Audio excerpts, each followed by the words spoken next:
আসসালামু আলাইকুম, welcome to another new daily blog. এখন বাজে রাতের 1:20। আমি এখন ঘুমাইতে যাইতেছি। আমার ম্যাচ দেখার তো জায়গা নেই। আমিও তো আরেকটা ম্যাচ আছে, আমি ওটাই দেখবো।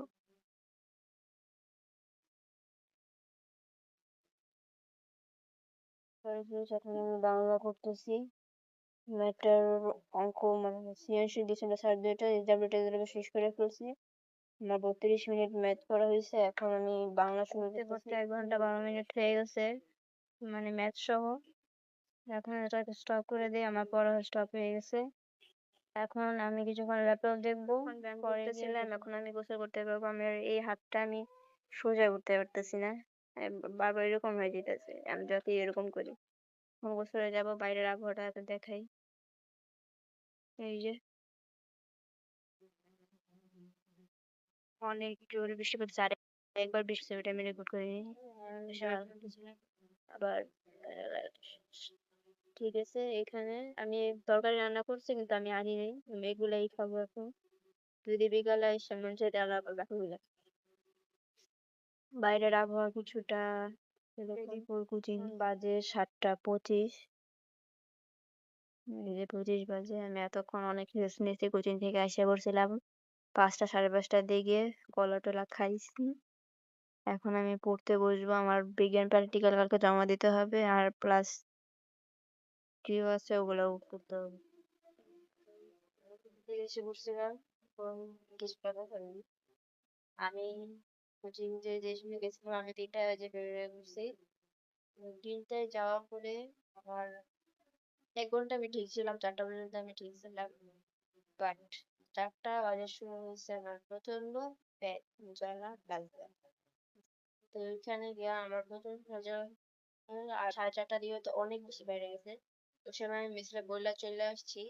আরেকটা কথা, আজকে আমার কোচিং এর যারা 6 এ পড়ে তাদের 3টায়, আর 6 এর 3টায় থেকে আছে 4টা দিছিল, কারণ মিসেরও পেটে ব্যথা ছিল। তো ওরাও মেসেজ দেখে নাই 3জন। 3জন আগে আগে চলে আসছে। তারাও যদি না থাকতো তাহলে আজকে আমার 1 ঘন্টা পুরা দরজার সামনে দাঁড়ায় থাকতে হতো। আমি ওটা চিন্তা করে এখন আমার মনে হইতেছে আমি কিন্তু 3টা বাজে যেতে যাই। অন্য কোনো দিন আমি আর এরকম করতেছি না। কলেজ যাবো, করবো না, করবো না। এখন আমি খাবো এখানে মাংস আর এটা কি পোলাও, অল্প একটু নিছি। चलो फिलहाल कौन है यहाँ पे? मम्मी जी और पापा जी ने वही वहीं पे ही है। अरे वो रही सामने नदी आ गई, नदी आ गई, नदी। अरे वो नहा रहे हैं, लोग नहा रहे हैं। तो फाइनली हम नदी में भागते हैं, जब नीचे कूदते हैं। यहाँ तो लोग नहा रहे हैं, साबुन तो कपड़े धो रहे हैं, साबुन से क्या जरूरत है कि हमको यहाँ पे नहाने की? सारा पप्पड़ धो रहे हैं, कपड़े सुखा रखे हैं। मम्मी जी ये तो पप्पड़ हो गया यार, घर नहीं नहाने वाला यार। घर चलो, घर जाके नहा दूंगा मैं। जिस चीज के लिए सबसे ज्यादा एक्साइटेड थे, नदी के लिए, नदी में नहाने के लिए, इसलिए पप्पड़ हो गया था।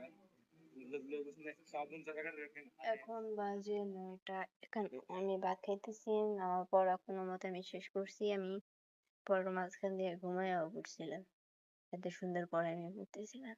তো ওইখানে বিছানায় শুয়ে পড়ছিলাম, তো আর আমার ব্যাঙ্গুল শেষ। আজকে আমার এটা আবার লাগাই দিছে, এটা 2টা আলাদা হয়ে গেছিল, এটা ছুটে গেছিল ওটা থেকে, এটা আব্বু আজকে আবার লাগাই দিছে। এর অবস্থা। এখানে সাধারণত আমার ব্যাগ থাকতো, কিন্তু আজকে তাদের জিনিসপত্র, এগুলা হয়তো আবার শুক্রবারই ঠিক হবে। এর আগে ঠিক হবে বলে আমার মনে হয় না। এখানে আমার কোচিং এর ব্যাগ রাখা শুধু। এই হচ্ছে ভাইয়ার রুমের অবস্থা। রুমটা ভাইয়ারই, কিন্তু আব্বু আম্মু থাকে এখন এখানে। ভাইয়ার আগামী বছর এসএসসি পরীক্ষা। তো ভাইয়ার আরেকটা আল্লাহ হাফেজ।